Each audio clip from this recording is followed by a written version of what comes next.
Hi friends, आज मैं फिर से लेके आऊँ आपके लिए काफ़ी ज़्यादा प्रेरणादायक कहानी। तो चलिए कहानी को शीर्षक का नाम है ढाई दिन की बादशाहत। बक्सर के मैदान में एक बार हुमायूं और शेरशाह सूरी का घमासान युद्ध चल रहा था। युद्ध में हुमायूं बुरा हार गया और उसे शेरशाह सूरी ने सेना ने तीनों ओर से घेर लिया।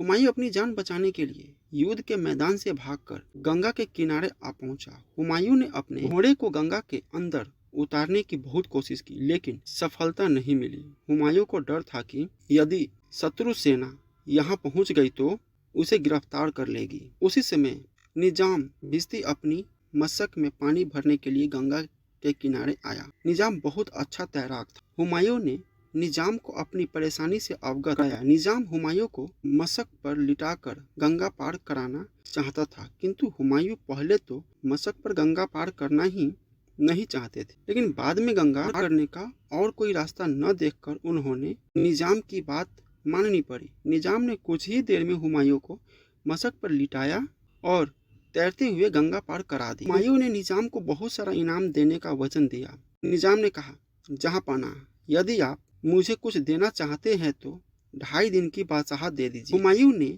भिश्ती की बात मान ली और उसे 2.5 दिन की बादशाहत देने का ऐलान कर दिया। हुमायूं ने शाही हिजाम से निजाम भिश्ती के बाल कटवाए, शाही कपड़े पहनकर राजगद्दी पर बैठा दिया।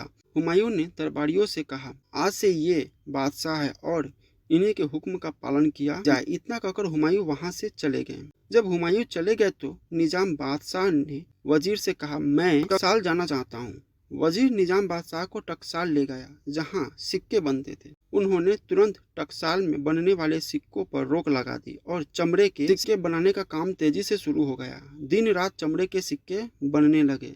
निजाम बादशाह ने खजांची को हुक्म दिया कि पुराने सभी सिक्कों को खजाने में डाल दिया जाए। सभी लेन देन चमड़ों के सिक्कों से करने का आदेश जारी कर दिया। बड़े बड़े सेठों को चमड़े के सिक्के देकर पुराने सिक्कों को लेकर उन्हें गलवा दो।